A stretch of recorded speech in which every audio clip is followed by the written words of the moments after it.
Hey guys, welcome back. Jeb Smith, Coldwell Banker Realty here in Huntington Beach, California. And today I want to talk about the topic of refinancing. How do you refinance?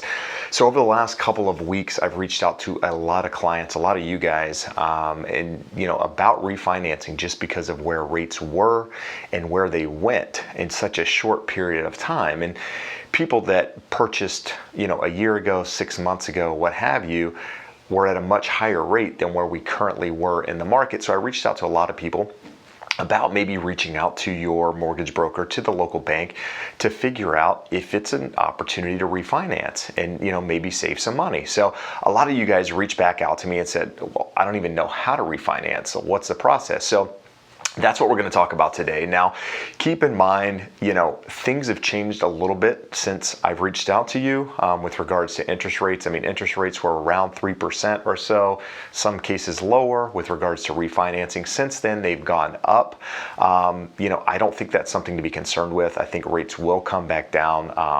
As you probably know, if you're paying attention at all, there's a lot going on in the world at the moment with regards to coronavirus, with uncertainty, the unknown.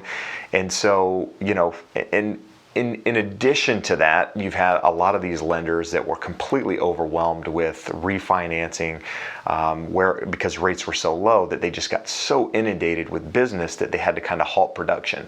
And so they started raising rates, and then you've got all this turmoil, uncertainty in the market, and that's created more uncertainty. And with that being said, rates have actually gone up versus going down.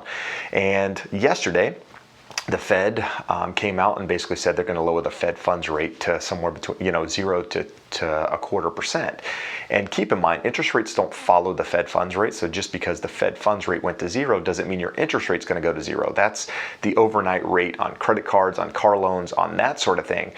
But what I will say is that because of all the uncertainty in the market, I think once banks get caught up, I think interest rates will continue to go lower.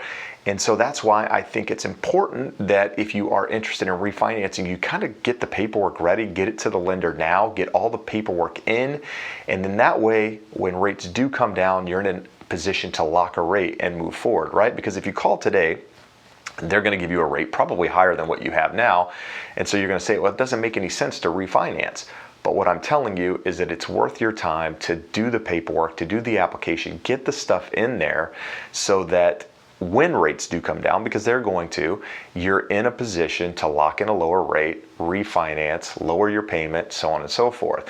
So the video is about how do you do that. So what's going to happen is I would highly suggest you reach out to the person who did your loan, assuming you were happy with that person. If you're not happy with that person, reach out to me directly. I'm happy to refer you to somebody who will do a good job for you, even if you're out of state. I know lenders all over the country. I know nationwide lenders that are here in California that can do business all over the country that can help you as well. So feel free to reach out. But what you want to do is you want to call these lenders, these mortgage brokers, and have the conversation about refinancing. Go through the application process, run your credit, and they're going to ask you about income. They're going to ask you about pay stubs, assets, all that stuff.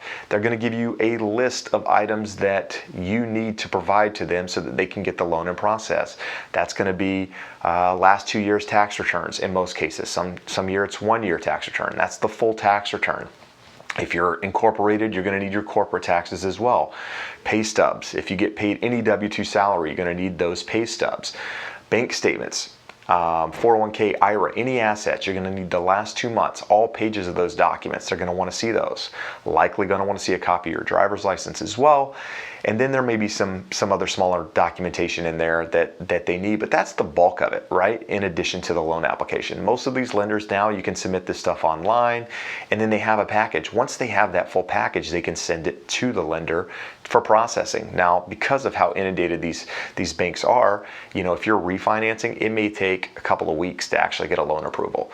If you're purchasing, that's a different story. You can get a underwriting approval in a couple of days, but this video isn't about purchasing, so chances are you're interested in refinancing. But anyhow, the key is to get all the paperwork over to the lender now. Let them approve your loan at said interest rate, whatever it is you guys discuss, and then continue to check in, continue to watch the market, talk to the mortgage broker, talk to me. I follow interest rates, although that's not my primary business these days, but I definitely follow the market, and I'm happy to kind of keep you in the loop with where things are. But more importantly, once you get the paperwork in, you're in a good position just to sit and wait versus waiting till interest rates go back down and then having to deal with all the paperwork, all the stuff at that time, right? Because then you're in the same boat as everyone else. And chances are, over the next couple of weeks, you're probably going to have some time on your hands with regards to, not leaving your house and, nothing really being open. So it's an opportunity to get that stuff ready and send it over. Now, if you haven't done your tax returns for this year, not a big deal. Send your tax returns from last year. But, depending on when it closes, you may have to provide something for this year, but a lot of that's unknown. Talk to the mortgage professional, find out what it is you need to do in order to be in the best position to make that happen. So, more importantly, it's, I realize there's a lot of uncertainty going on, and this may not be on the top of your priority list, which is completely understandable. But if you are interested in saving any money at all, make sure that you get the stuff in, and then also talk to your mortgage broker about what the costs are. A lot of these guys will cover the cost. So really, you're doing a refinance with no money out of pocket, nothing added to your loan balance. They're covering the cost of it. You're lowering your payment, so it can be a win-win all the way around, and in a position to maybe put you in a better financial position as we move out of whatever comes from the uncertainty that we're dealing with now. So, if you have additional questions, do me a favor. You can comment below. You can contact me directly. I'm happy to address those. And more importantly, thanks for taking the time to watch. I know there's a lot going on, and a lot of uncertainty out there. So I appreciate you trusting me to help. And again, I'm here if you need anything. But thanks again for watching. We'll talk soon. Bye-bye.